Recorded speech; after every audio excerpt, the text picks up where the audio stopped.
তো যে শ্রীরাম রাধে রাধে, ভারত মাতা কি জয়। বড় ভাই আশা করছি সমস্ত পাবলিক ভালো আছে, ভালো না থাকলে জবরদস্ত ভালো থাকার চেষ্টা করবে। যদি এই চ্যানেল নতুন থাকো তাহলে বড় ভাই গড় করবে, ভিডিওটা দেখবে, যদি মনোরঞ্জন লাগে তাহলে সবকিছু করবে।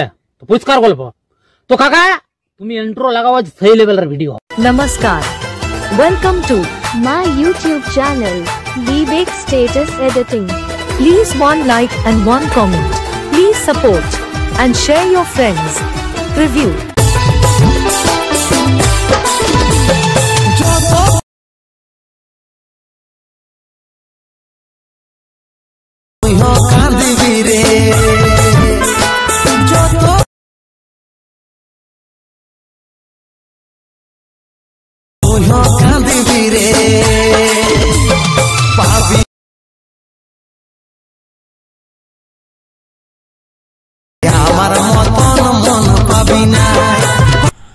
হ্যালো গাইস, আজকে যে প্রিভিউ স্ট্যাটাস ভিডিওটা দেখলেন, এরকম নিজের ফটো দিয়ে কিভাবে স্ট্যাটাস ভিডিও এডিটিং করবেন সেটা শেখার জন্য ভিডিওটা পুরো শেষ পর্যন্ত দেখবেন, না স্কিপ করে। এরপর অ্যাডমিশনটা ওপেন করে নেবেন।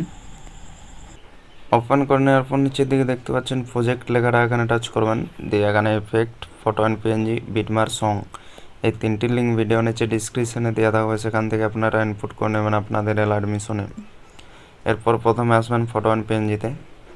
আসার পরে এখানে টাচ করবেন, দিয়ে এখানে সিলেক্ট অল লেয়ার্স লেখাতে টাচ করে সিলেক্ট অল লেয়ার্স করে নেবেন। দিয়ে আবার এখানে টাচ করবেন, দিয়ে এখানে কপি 5 লেয়ার্স লেখাতে টাচ করে কপি করে নেবেন। এরপর ব্যাকে চলে যাবেন। ব্যাকে যাওয়ার পর এখানে বিটমার সঙ্গে আসবেন।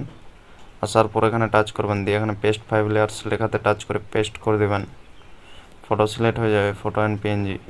এরপর ইফেক্ট আনবো, ইফেক্ট আনার জন্য ব্যাকে চলে যাবেন। ব্যাকে যাওয়ার পর এখানে ইফেক্টে আসবেন। আসার পরে এখানে ইফেক্ট কপি করে নেবেন। কপি করার জন্য ছবির মধ্যে টাচ করবেন, দিয়ে নিচে ডান দিকের কোনায় দেখতে পাচ্ছেন ইফেক্ট লেখাটা, এখানে টাচ করবেন। এরপর নিচে বাঁ দিকে দেখতে পাচ্ছেন 3 ডট, এখানে টাচ করবেন। দিয়ে এখানে কপি ইফেক্ট লেখাতে টাচ করে কপি করে নেবেন। এরপর ব্যাকে চলে যাবেন। ব্যাকে যাওয়ার পর এখানে বিটমার সঙ্গে আসবেন।